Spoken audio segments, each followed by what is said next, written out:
So I done sit up and listened to everything that everybody had to say about the Megan and Tory situation, right? Everything y'all had to say, I listened to it, right? This the funny part.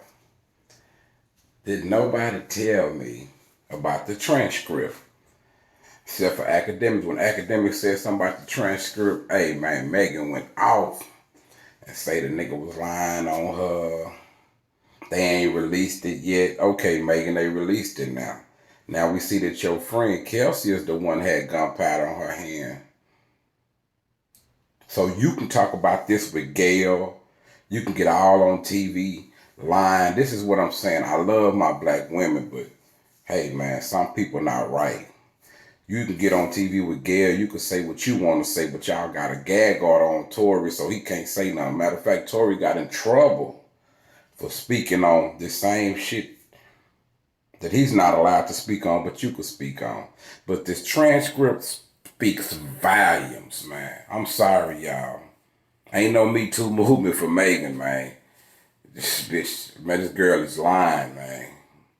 Suggested Harris may have had possession of the gun that shot Pete at some point because investigators found gunshot residue on her hand. Pause. So, Holly suggested that Harris, aka Kelsey, may have had possession of the gun that shot Pete, aka Meg, at some point because the investigator found gunshot residue on her hand. So keep in mind, the investigators found gunshot residue powder on Kelsey Harris's hands most of the 90-minute hearing, but had a momentary outburst when Todd asked Stogner about the jail call the rapper made to Harris while she was with Pete at the hospital after the shooting.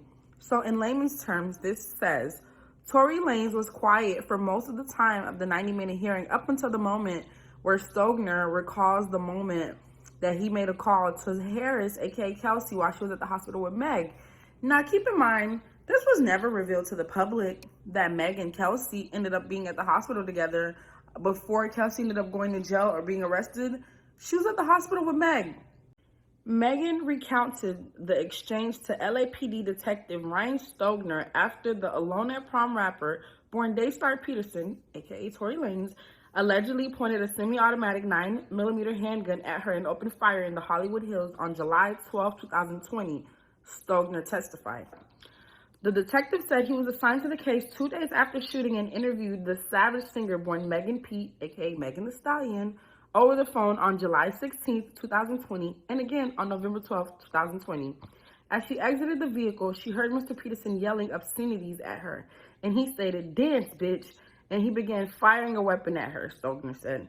Megan observed Mr. Peterson holding a firearm, and then she observed him start to shoot, Stogner said. Megan immediately felt pain to her feet, observed blood, fell to the ground, and then crawled to an adjacent driveway of a residence. She described her injuries as bleeding profusely. Stogner's testimony convinced Judge Keith Bourgeon that Peterson, aka Tory, should stand trial on felony charges that he used a concealed semi-automatic firearm to shoot and wound Pete, aka Meg. But before the judge's ruling, Peterson's high-powered lawyer, Sean Hawley, gave her first courtroom peek on his...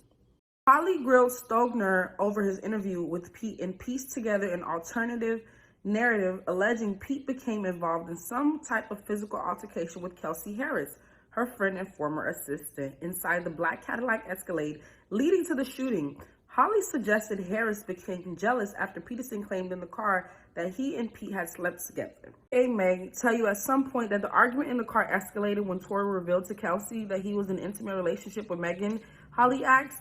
"I'm not aware of that," Stogner replied.